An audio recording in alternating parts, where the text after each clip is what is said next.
तो यार चलो अब हम स्टार्ट करते हैं अपना एंशियंट हिस्ट्री का लेक्चर 4। इसमें हम लोग पढ़ेंगे प्रोटो हिस्ट्री के बारे में। प्रोटो हिस्ट्री यानी कि हिस्ट्री का वो पीरियड जिसके हमें हमारे पास आर्कियोलॉजिकल एविडेंस है, साथ में लिटरेरी सोर्सेज भी है, but the sources are yet to be deciphered.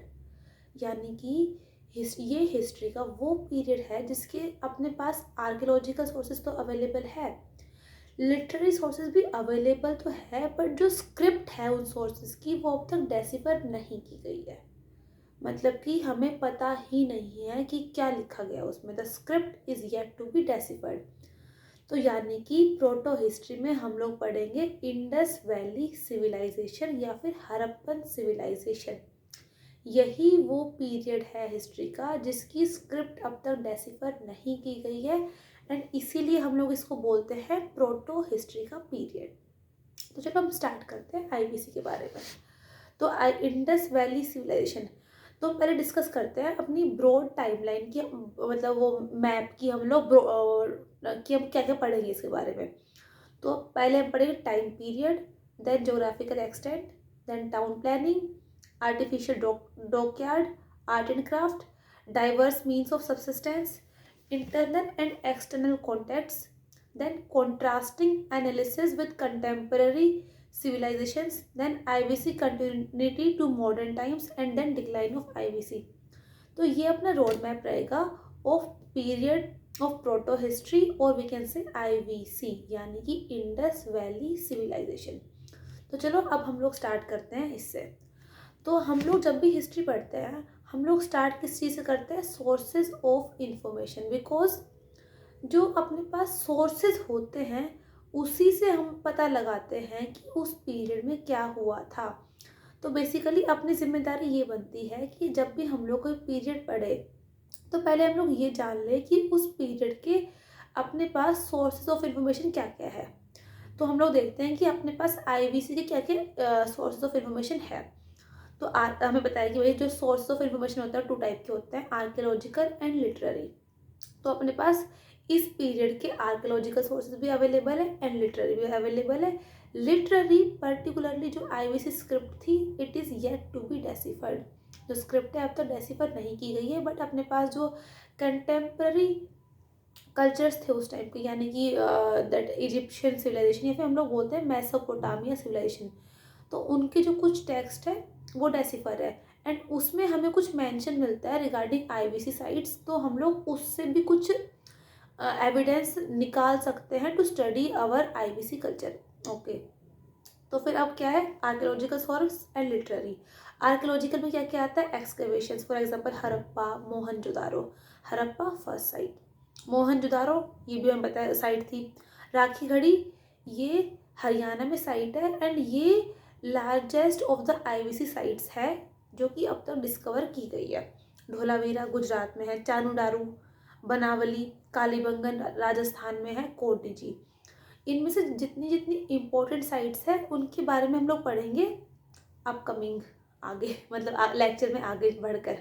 ठीक है, नियरली अपने पास IBC की 1000+ साइट्स है, एंड ये जो इंडियन सब कॉन्टिनेंट है यानी कि इंडिया एंड पाकिस्तान वहाँ पर स्प्रेड है, बट एक साइट ऐसी है IBC कल्चर की जो कि अफ़गानिस्तान में भी मिलती है हमें।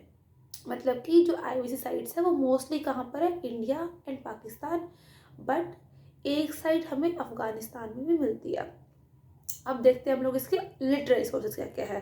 तो IBC स्क्रिप्ट अपनी खुद की पहली बात तो क्या है? जो हड़प्पन स्क्रिप्ट है, but the script has not been deciphered yet. उसके बाद आते हैं मेसोपोटामिया टेक्स्ट्स।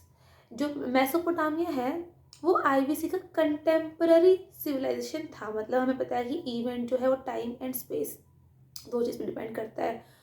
तो फिर जब हमने स्पेस चेंज करा उस टाइम का, यानी कि जिस टाइम पर इंडियन सब कॉन्टिनेंट में IBC कल्चर था उस टाइम पर मेसोपोटामिया कल्चर चल रहा था। ओके, तो अब हम देखते मेसोपोटामिया जो टेक्स्ट थे उसके अंदर मेलुहा नाम की एक जगह का मेंशन किया गया है, एंड जब हम लोग उसको और कुछ सोर्सेस से कंबाइन करते हैं तो हमें ये चीज़ मिलती है कि जो मेलुआ है वो आईवीसी यानी कि अपने इंडस वैली सिविलाइजेशन, इसके लिए टर्म यूज़ की गई थी।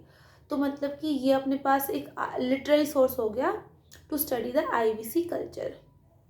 और बाकी अपने पास आर्कियोलॉजिकल सोर्सेज ही है, पोटरी। तो इस टाइम पर अपने पास हम लोग यूज़ करते हैं B&RW यानी कि black and red ware, seals and sealings, burial grounds, great bath, granary, sculpture, bricks etcetera. तो मोस्ट ऑफ द सोर्सेज जिससे कि हम लोग स्टडी करते हैं इस कल्चर को वो है आर्कियोलॉजिकल, बट सम जो कुछ सोर्स है वो अपने पास लिटरेरी भी है। लिटरेरी के अंदर जो अपनी हड़प्पन स्क्रिप्ट है वो अब तक डेसिफर नहीं की गई है, बट जो मेसोपोटामिया स्क्रिप्ट है उसमें हमें मेलुहा नाम की एक जगह का मेंशन मिलता है, and that place is confirmative, and that place is identical with IVC culture यानी कि अपनी इंडस वैली सिविलाइजेशन। तो चलो अब हम लोग स्टार्ट करते हैं अपने इन सोर्सेज को स्टडी करना। सबसे पहले सोर्स क्या है अपना आईवीसी स्क्रिप्ट्स। तो इसके सोर्सेज कहाँ मिलते हैं हमें? Sign board at Dholavira. मतलब फर्स्ट तो अपना जो सोर्स मिलता है वो मिलता है sign board at Dholavira.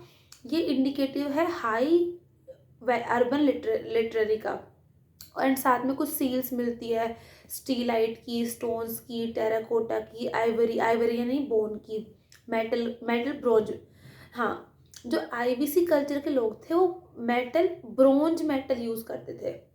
And जो कंटेम्पररी चालकोलिथिक साइट्स थी इस टाइम की, वहाँ पर यूज़ हो रहा था कॉपर, बट आईवीसी के अंदर जो लोग थे उन लोगों ने कॉपर और टिन का अलॉय ब्रोंज यूज़ करना स्टार्ट कर दिया था। तो अब हम देखते हैं कि जो आईवीसी स्क्रिप्ट्स जो है इनकी करेक्टरिस्टिक्स क्या है। तो इसकी करेक्टरिस्टिक ये है कि जो ये स्क्रिप्ट है वो बाउस्ट्रोफिडन स्टाइल में लिखी गई है। ये स्टाइल मतलब क्या होता है? ये होता है right to left in helical shape, मतलब ऐसे कि ऐसे ऐसे ऐसे ऐसे। ये जो स्क्रिप्ट है वो बेसिकली राइट से स्टार्ट होती थी and majority of time right से लिखी जा रही थी, बट हेलिकल शेप में थी, यानी कि मतलब राइट स्टार्ट हुई देन ऐसे देन ऐसे देन ऐसे देन ऐसे। तो मतलब ये लोग इनके राइटिंग का प्रैक्टिस यार यही था, स्क्रिप्ट इनकी थी ही इस टाइप की मतलब। एंड साथ में और क्या था, जैसे राइट स्टार्ट हुआ तो यहाँ पे वर्ड्स में गैप बहुत था, देन पास गए तो गैप कम हुआ, फिर यहाँ से ऐसे गए फिर गैप ज़्यादा फिर कम, मतलब ऐसा कि ऐसे वर्ड्स कंप्रेस हो रहे हैं, देन ऐसे देन कंप्रेस हो रहे हैं देन ऐसे। तो इनकी मतलब ये बाउस्ट्रोफिडन स्टाइल, आप लोग नाम याद रख सकते हो, बट ये क्वेश्चन मोस्टली पूछा नहीं जाता है। देन जो बेसिक कैरेक्टर्स थे वो थे 20 से 40 अल्फ़ाबेट्स मान लो आप लोग, जैसे अपनी इंग्लिश में हम बोलते हैं कि जो रोमन स्क्रिप्ट है उसके 26 अल्फ़ाबेट्स है, तो उसी टाइप में जो अपनी आईवीसी स्क्रिप्ट है उसके अंदर 20 से 40 कैरेक्टर्स थे।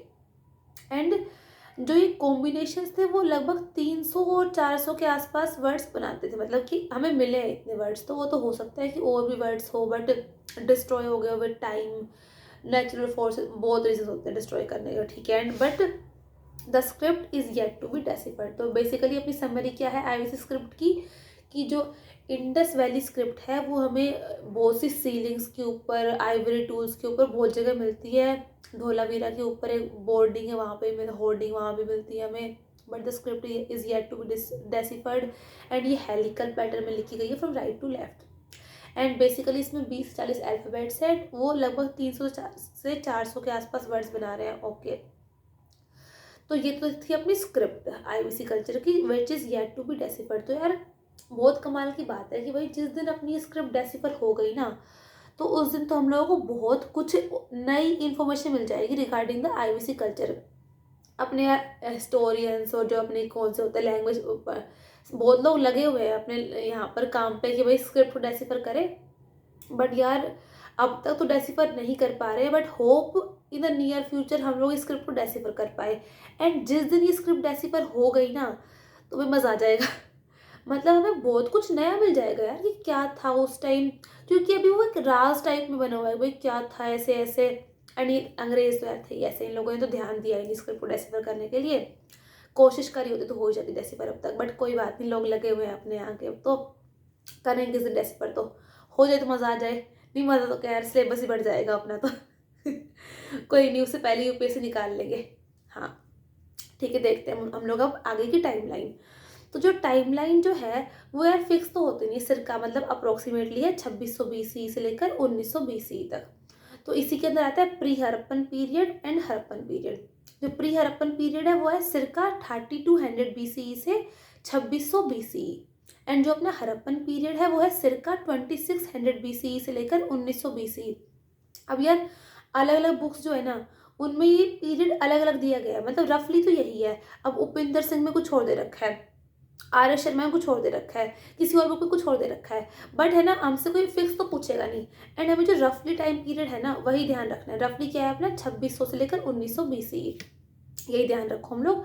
अप्रोक्सीमेट ध्यान रखो भाई, यही चल जाता है अपना। ऐसे पेपर निकालना है, हो जाएगा इतने से हो जाएगा ऐसे।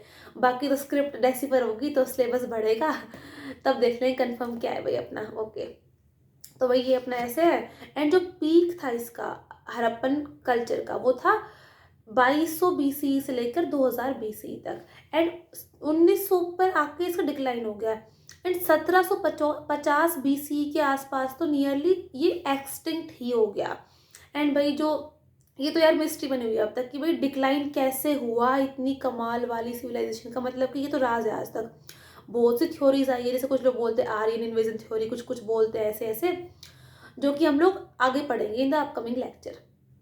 ठीक है, तो है ना अब हम एंड फिर आता है पोस्ट हड़प्पन पीरियड जो आता है वो 1920 बीसी से लेकर 1300 बीसी तक आता है। तो ये अपनी टाइम लाइन थी आईवीसी कल्चर की।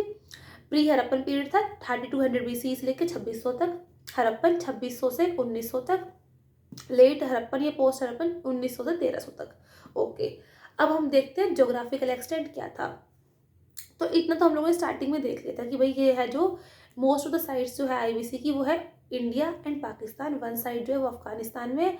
एंड वो तो यार इसके नाम से ही क्लियरली कि ये इंडस वैली सिविलाइजेशन या फिर हम सिंधु घाटी सभ्यता, यानी कि जितनी भी इसकी साइट्स है वो मोस्टली इंडस रिवर उसके आसपास लोकेटेड है। और यार जो ये इंडस रिवर है ना ये भी मिस्ट्री बनी हुई है एक्चुअली में कि इसकी ओरिजिनल लोकेशन कौन सी थी एंड कौन सी रिवर है। कुछ लोग इसको बोलते भाई सरस्वती रिवर थी, कोई कुछ बोलता है ऐसे ऐसे, बट ये क्लैरिटी अभी तक है नहीं। मतलब इसको कुछ लोग किसी और रिवर से आइडेंटिफाई कर रहे हैं, कुछ घग्गर रिवर है उससे आइडेंटिफाई कर रहे हैं, तो बहुत सा वो है। छोड़ो, मतलब साइंटिस्ट लोग क्लियर हो गए तब हम भी क्लियर कर लेंगे। अच्छा है क्लियर ही ना हो, अपना सिलेबस भी छोटा ही रहेगा, नहीं तो यार पहले सिलेबस बहुत है और बढ़ जाएगा अपना सिलेबस ही। तो कुछ राज बने रहे तभी अच्छा है हमारे लिए, तो नहीं तो हम बेचारे बच्चे भाई क्या करें, और पढ़ेंगे और नए सिलेबस और नाम याद कर लेंगे, फिर नाम आएंगे फिर दिखाएंगे भाई संस्कृत में इसका नाम कुछ और है, इंग्लिश में कुछ और नाम है, हिंदी में कुछ और है, ग्रीक में कुछ और है, अपना सिलेबस ही बढ़ेगा यार तो पर कोई नहीं यार, ठीक है यार, अपनी हिस्ट्री जानना अपना हक है, साइंटिस्ट का हिस्टोरियंस का भी हक है भाई। कर दो स्क्रिप्ट ऐसे, पर कोई बात नहीं, उससे पहले पेपर क्लियर कर लो एक बार पेपर क्लियर हो गया ना फिर तो भाई कितनी स्क्रिप्ट ऐसे पर कर लो, हमें क्या मतलब है। हमारा पेपर हो गया, फिर आगे वाले आने वाले जो कैंडिडेट्स है वो देखे भाई कि अब हमें ये भी याद करना पड़ेगा, ये भी याद करना पड़ेगा। भाई पहले ही फोन कर रही हूँ इसलिए बहुत तरक्की कर रहे हैं हम लोग, पता नहीं कब डिलीवर कर ले स्क्रिप्ट को, तो उससे पहले ही ना पेपर क्लियर हो जाना चाहिए, उससे पहले ही। ओके, तो अब देखते हैं हम लोग ज्योग्राफिकल एक्सटेंट। तो नियरली 1000+ साइट्स जो है वो आइडेंटिफाई की जा चुकी है आईवीसी कल्चर की, एंड 100+ जो है वो एक्सकवेट की जा चुकी है। एंड जो ये साइट्स है ये कॉम्बिनेशन है of extremely large and small territories. Large में क्या क्या आते हैं अपने हड़प्पा, मोहनजोदारो, डोहलावीरा, राखीगढ़ी, जो कि राखीगढ़ी जो है वो हरियाणा में एक साइट है, and it is the largest excavated IVC site till now. मतलब टिल नाउ है, हो सकता है कुछ टाइम बाद और नई साइट मिल जाए हम लोगों को, वो इससे ही बड़ी हो जाए, क्या भरोसा। तो भाई टिल नाउ का ही पढ़ रहे हैं हम लोग तो, और जितने टाइम तक पढ़ेंगे ना उतना सिलेबस बढ़ेगा ही सबका क्या कहते हैं कर्मा, सब लोग अपना अपना कर रहे हैं। अब ये लोगों का जो कर्मा होगा ना वो हमारा सिलेबस बढ़ाएगा हमारा कर्मा बढ़ाएगा, लोगों का कर्मा भी। ठीक है, एंड जो स्मॉल साइट्स है वो कौन कौन सी है, for example Kot Diji, Chanhudaro, Allahdino etcetera. And मैंने आपको बताया था कि भाई मोस्ट ऑफ द साइट्स जो है वो है अपनी इंडिया एंड पाकिस्तान में, बट एक साइट जो है अपनी वो है अफगानिस्तान में। एंड उस साइट का नाम है सोरतुगाई, सोरतुगाई नाम याद रखना, हो सकता है कोई पूछ ले। तो मतलब ये है नॉर्थ वेस्टर्न साइड जो है ना, मतलब अपनी जो नॉर्दर्न मोस्ट या नॉर्थ वेस्टर्न मोस्ट साइट है आईवीसी की, वो है सोर्टुगाई इन अफगानिस्तान। बाकी जो इसकी नॉर्दर्न मोस्ट साइट है वो है मंडा इन अखनूर जम्मू। जो इसकी ईस्टर्न मोस्ट साइट है वो है आलमगीरपुर इन मेरठ यूपी। जो इसकी साउदर्न मोस्ट साइट है वो गुजरात के अंदर है। दो है भागादराऊ एंड मलवान। एंड जो इसकी वेस्टर्न मोस्ट साइट है वो है मकरान कोस्ट ऑफ पाकिस्तान। तो यानी कि अगर हम लोग इसका बेसिक, तो मतलब क्या है, ये क्या ना वो बन रहा है क्वाड्रिलेटरल सा बन रहा है ये, है ना ऐसे। बट एक जो अफगानिस्तान में सोर्तुगाई वाली जगह है वो अलग है अपनी, फिर बस ऐसे इस टाइप में शेप बन रही है इसकी। तो यानी कि इसकी ज्योग्राफिकल एक्सटेंट क्या है कि नॉर्थ में हिमालयन फुटहिल्स, साउथ में नर्मदा वैली, वेस्ट में Makran coast of Pakistan and east के अंदर गैंगेटिक प्लेन्स। तो ये जो एक एरिया बन रहा है ये इसका एक्सटेंट क्या क्या है, नॉर्थ के अंदर हिमालयन फुटहिल्स, साउथ के अंदर नर्मदा वैली, वेस्ट के अंदर Makran coast in Pakistan and east के अंदर अपने गैंगेटिक प्लेन्स। ओके, अब हम लोग नेक्स्ट टॉपिक पे आते हैं। इसका नेक्स्ट अपना टॉपिक है इसका टाउन प्लानिंग। तो यार ये तो आपने सुना होगा, अपने 6th-7th में पढ़ा भी होगा शायद, तो कि भाई जो हड़प्पा जो है वो एक प्लान्ड सिटी थी एंड ये मतलब बहुत ऑर्गेनाइज लोग थे। आजकल भी नहीं होते इतने ऑर्गेनाइज। तो मतलब जो ये सिटीज़ थी ना, these were first planned and then constructed. For example अगर हम लोग प्रेजेंट टाइम में देखें ना, तो यार अपने प्रेजेंट टाइम में भी इतने बड़े कंस्ट्रक्शन तो है ही नहीं। एक चंडीगढ़ एक जगह ऐसी है जो कि प्लान्ड सिटी है अपने यहाँ पर। तो कहीं ना कहीं अगर हम लोग कंपेयर करें ना हड़प्पा को किसी प्रेजेंट डे सिटी से, तो बस एक चंडीगढ़ है भाई, उसके आसपास भटक सकते हैं, नहीं तो भाई बाकी सब यूं ही है। मतलब कुछ प्लानिंग नहीं है। अपने यहाँ तो क्या होता है कि पहले भाई रोड बन गया, फिर याद आया कि अरे यार पानी की पाइपलाइन, ठीक है रोड तोड़ो रोड तोड़ो, पाइपलाइन बिछाते हैं, फिर गैस की पाइपलाइन तो रह गई यार, अभी दोबारा रोड तोड़ते हैं, कोई बात नहीं। तो अपने यहाँ तो क्या होता है, पहले बना दिए सब कुछ, फिर याद आया अरे यार ये काम रहता है, फिर तोड़ो फोड़ो ये फिर वापस बनाओ। बट हड़प्पा के लोग समझदार थे यार, उन लोगों ने पहले प्लानिंग करी कि हाँ ठीक है यार सीवर लाइंस भी होगी, सीवरेज सिस्टम होगा, पानी की पाइपलाइन होगी। उन लोगों ने पहले प्लान करा एंड प्लान भी यार इतना तगड़ा करा कि भाई सारी स्ट्रीट्स जो है राइट एंगल पे मर्ज होगी। ये भाई तगड़े लोग थे, बहुत दिमागदार लोग थे। हम लोग तो है ना यूं ही है। तो मतलब उन लोगों ने पहले प्लानिंग करी एंड उसके बाद कंस्ट्रक्शन करी। अपनी तरह नहीं थे वो लोग कि भाई पहले कंस्ट्रक्शन कर ली, प्लानिंग तो होती रहेगी 10-20 साल तक। अब भाई वो क्या कहते हैं अपना, वो कौन सी है, मनरेगा में काम भी तो देना है अगर अपने यहाँ दिक्कत पता है, देखो यार अब बात तो लॉजिकल है। अगर अपने यहाँ पे ना पहले मान लो प्लानिंग करके कंस्ट्रक्ट करें हम लोग सिटीज़ को, तो क्या होगा यार, रोड तो तोड़ना ही नहीं पड़ेगा। अब अगर रोड नहीं तोड़ना पड़ेगा तो मनरेगा में काम कैसे मिलेगा तो यार दिक्कत हो जाएगी ना। इसलिए तो काम देने के लिए ना हम लोग प्लानिंग नहीं करते, इसीलिए ये रीज़न है अपने यहाँ का। नहीं तो प्लानिंग करनी बड़ी बात थोड़ी है, इतना दिमाग तो हमें भी है कि भाई प्लान सिटी कैसे बनाते हैं। पर यार बहुत समझदार लोग हैं, एम्प्लॉयमेंट की बात है यार, मनरेगा की बात है, तो हम लोग ना इसलिए प्लानिंग नहीं करते। इसलिए हम लोग पहले रोड बनाते हैं, फिर याद आता है भाई पाइपलाइन बिछाने, फिर तोड़ते हैं। बट हड़प्पा के लोग जो थे ना वो मनरेगा रखते नहीं थे। मतलब वो सोचते कि कोई बात नहीं, एम्प्लॉयमेंट तो और कामों में ले लेंगे, क्यों परेशान हो फालतू, पहले प्लानिंग कर लेते हैं, फिर बनाते हैं हम लोग, फिर अपनी सिटी बनाएंगे। चलो ठीक है, अब बकवास खत्म हो गई। अब देखते हैं टाउन प्लानिंग का क्या था इनका। तो टाउन प्लानिंग का इनका ये था कि nearly 1000+ sites have been identified scattered across north western part of Indian subcontinent, जो कि ये modern day Pakistan and India के अंदर। एंड ये जो साइट्स है वो उनके size, degree of urbanisation and purpose के बेस पे क्लासीफाई की जा सकती है। जो लार्जर सेटलमेंट्स थी वो मोस्टली 2 सेगमेंट में डिवाइड थी। एक तो था सीटाडल जिसे हम बोलते हैं अपर टाउन, एंड एक था लोअर टाउन। जो सीटाडल था वो था वेस्टर्न साइड में, एंड ये था एक रेज्ड प्लेटफॉर्म पर, एंड नीचे था लोअर टाउन जो था ईस्टर्न पार्ट में। एंड देखो बताते क्या था अपने इसमें, मतलब बेसिकली क्या था ऐसे इसमें कि एक अपना था वेस्टर्न पार्ट। जो वेस्टर्न पार्ट था वो साइज में छोटा था बट रेज्ड प्लेटफॉर्म पर था, ये था सीटाडल। क्या था, वेस्टर्न साइड में था, साइज में छोटा था but raised platform, it was citadel और अपर टाउन।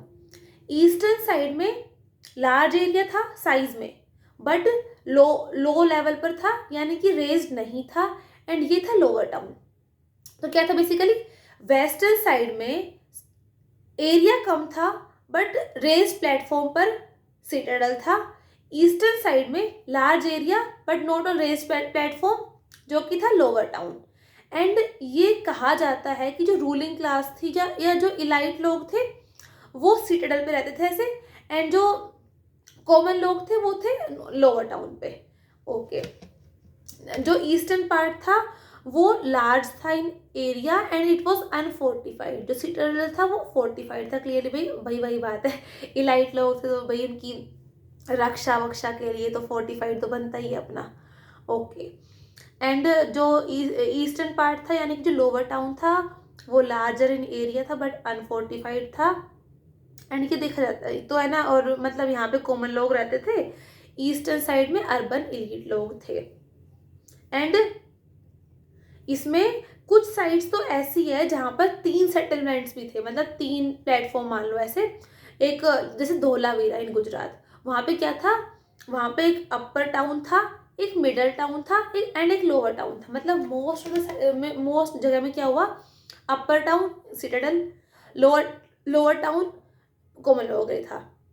बट धोलावीरा में क्या था, upper town, middle town and lower town. तो एक्सेप्शन जो है वो याद रख लेना अपनी। एंड कुछ स्मॉलर सेटलमेंट जैसे चानू दारू, उसमें क्या था, एक टाउन ही था, एंड उसमें मोस्टली क्या था, वो आर्टिसन से या फिर फैक्ट्री वर्कर से वही लोग रहते थे उन जगह। एंड अब हम देखते हैं कि भाई ये तो इसके जो नॉर्थ वेस्ट था वहाँ पे सोर्तुगाई इन अफगानिस्तान, वहाँ पर क्या था, मोस्टली लोग एनिमल हस्बेंड्री कर रहे थे। एंड मतलब वो साइड जो थी वो मोस्टली ट्रेड लिंक के लिए थी। मतलब जो वेस्ट एशिया में ओमान, बहरीन और तुर्कमेनिस्तान से कैटल ट्रेडर्स आया करते थे, वो यहाँ सेटल हो गए, एंड इस तरह से पार्ट बन गया of the IVC culture. And most of the Harappan cities थी वो एक ग्रिड पैटर्न में थी। ग्रिड मतलब ऐसे क्रिस क्रॉस, ऐसे ऐसे ऐसे ऐसे ऐसे ऐसे, मतलब परपेंडिकुलर या फिर राइट एंगल। ओके, तो ये जो मेन हाईवेज थे वो स्मॉलर रोड्स को सेपरेट करते थे, एंड वो सब कुछ, वो सारे रोड्स थे वो राइट एंगल्स पे कनेक्टेड थे। मतलब जैसे मान लो ये मेन हाईवे है, अब इस पे स्मॉलर रोड्स आ रही है ऐसे ऐसे ऐसे, बट सारी की सारी परपेंडिकुलर थी, मतलब राइट एंगल पर थी। भाई प्लानिंग वाले लोग थे, मनरेगा नहीं था ना, ठीक है। अब by looking at the layout of the settlements, it seems the roads and the drainage system were constructed first, indicating a prior planning. अब जब हम लोगों ने इनका लेआउट देखा ना, एंड ये देखा भाई ये तो परपेंडिकुलर सारे रोड्स, ऊपर से प्रॉपर ड्रेनेज सिस्टम, तो इससे हम समझ पाए यार जो ये टाउन्स थे इनको पहले प्रॉपरली प्लान किया गया था, and then these were constructed. Most of the house थे वो सिंगल स्टोरीड थे, बट हिस्टोरियंस ने कुछ डबल स्टोरीड हाउसेस भी देखे हैं वहाँ पर। अब यार देखो साइट्स तो मोस्टली डैमेज हो चुकी है, तो हमें कैसे पता कि डबल स्टोरी हाउसेस एग्जिस्ट करते थे या नहीं करते थे। तो ये हमें पता कैसे पता चला, भाई सीढ़ियाँ देख के मतलब कुछ जगहों पे हमें सीढ़ियाँ मिली, जिससे कि हम ये आइडिया लगा सकते हैं कि भाई कुछ हाउसेस डबल स्टोरीड भी थे, but most of the houses were single storeyed, ठीक है।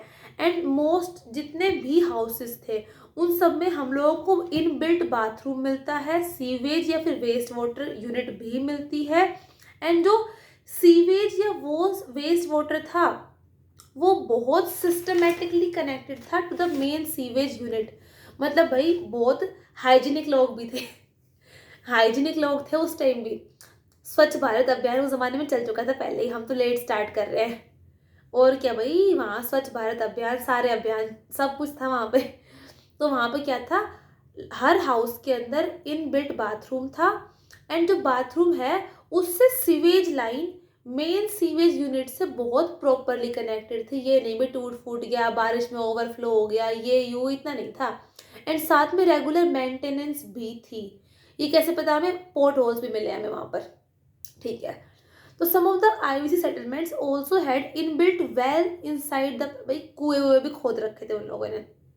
फॉर एग्जाम्पल मोहनजोदारो में हमें 700 वेल्स मिलते हैं। By looking at the architecture, it seems the water of the wells could also be accessible by any passerby.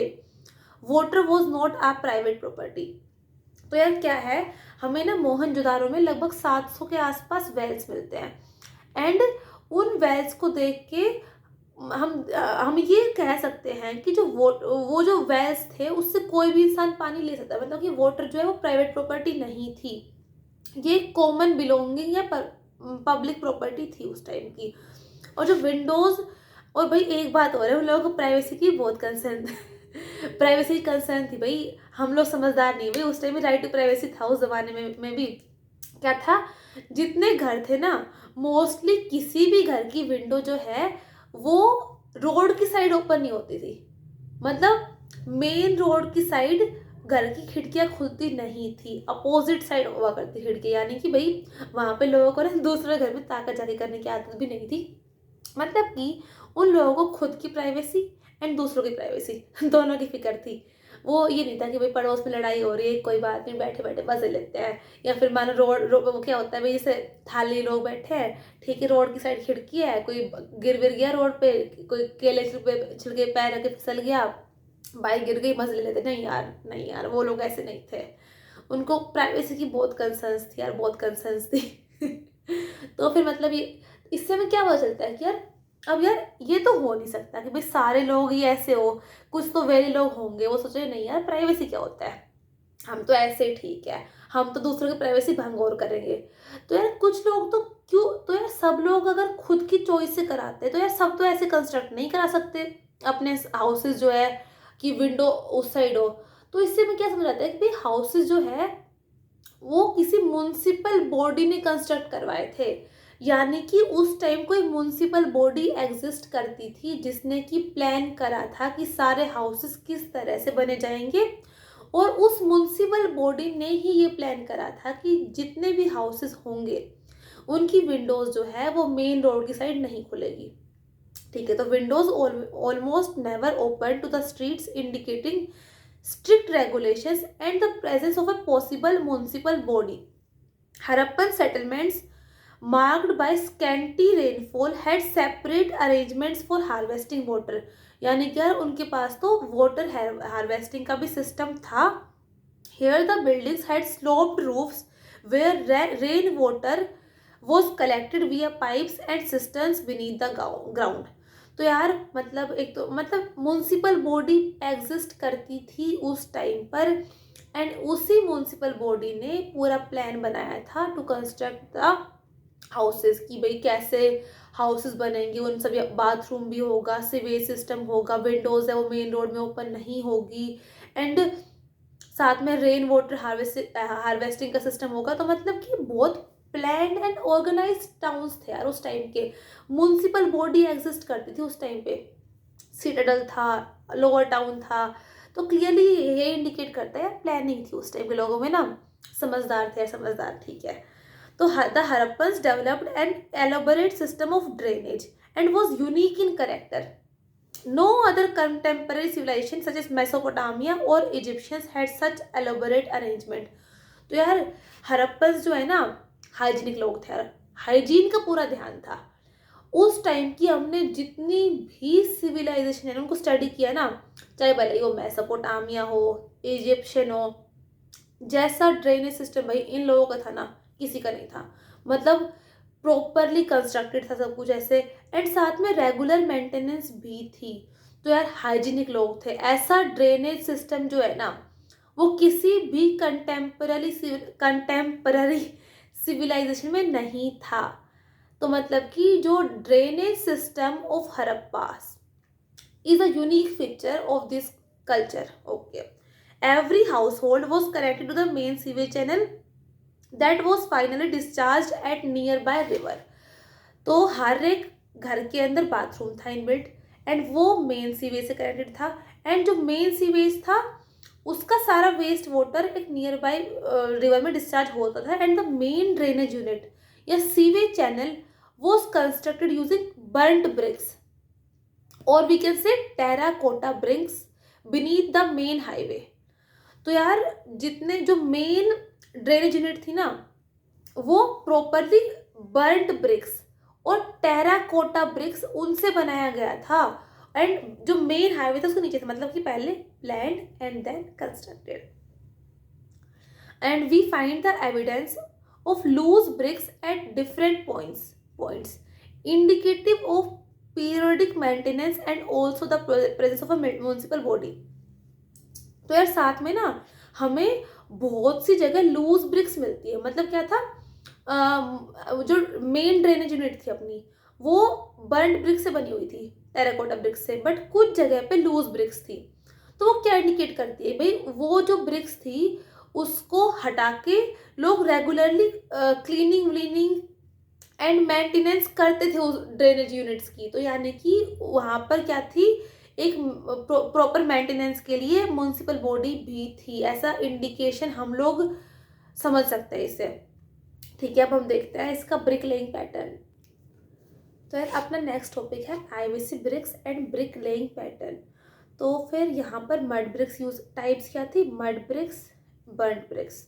जो mud bricks थी वो थी सन ड्राइड ब्रिक्स, ये प्राइमरली हाउसेस को बनाने में यूज़ की गई थी। एंड जो बर्न्ड ब्रिक्स थी यानी कि टेराकोटा ब्रिक्स, ये कंपैरेटिवली स्ट्रोंगर थी, and these were used for drainage system, great bath, artificial dockyard and water harvesting. यानी कि दो टाइप की ब्रिक्स थी, mud bricks and burned BRICS.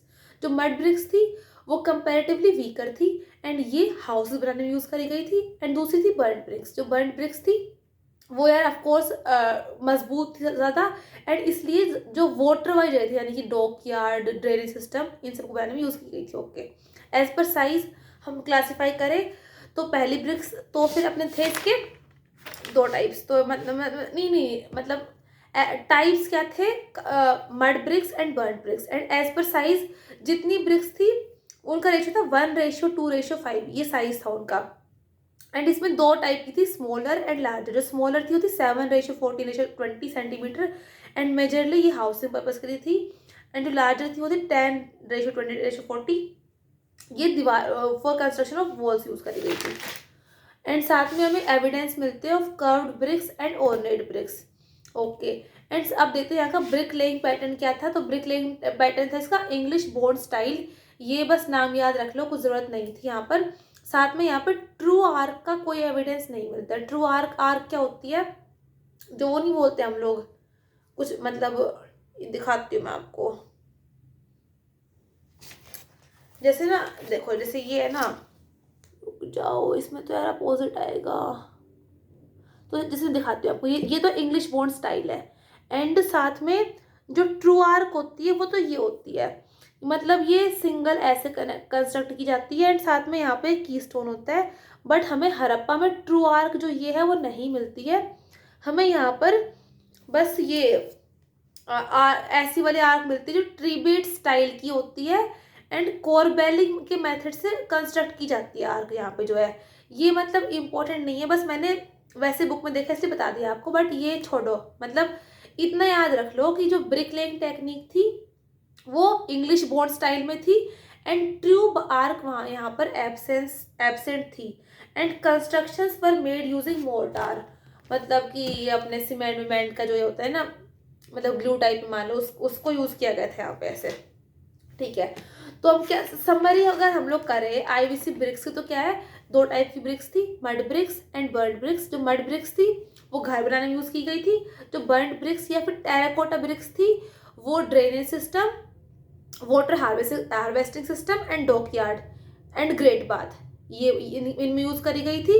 As per size जो इनका रेशियो था, मतलब length ratio, breadth ratio, height क्या था, 1:2:5। इसमें दो टाइप की ब्रिक थी, लार्ज एंड स्मॉल। जो लार्ज थी वो थी 10:20:40 सेंटीमीटर, मतलब ये वॉल्स के लिए यूज़ की गई थी। एंड जो स्मॉलर थी वो थी 7:14:28 सेंटीमीटर, ये थी ये मेजरली हाउसिंग पर्पस के यूज़ करी गई थी जो। एंड हमें कुछ कर्व्ड ब्रिक्स भी मिलती है यहाँ पर। ब्रिक लेइंग टेक्निक थी इंग्लिश बोर्ड स्टाइल, एंड साथ में हमें ट्रू आर्क का कोई भी एविडेंस नहीं मिलता है। तो यार हम लोग आज का लेक्चर ना यहीं पे एंड कर देते हैं।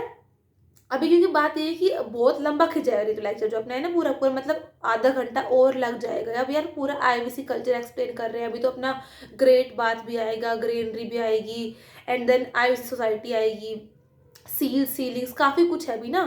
तो हम लोग जो ये पूरा प्रोटो हिस्ट्री पीरियड जो है ना, वो 2 पार्ट में कवर करेंगे। तो ये अपना फर्स्ट पार्ट है।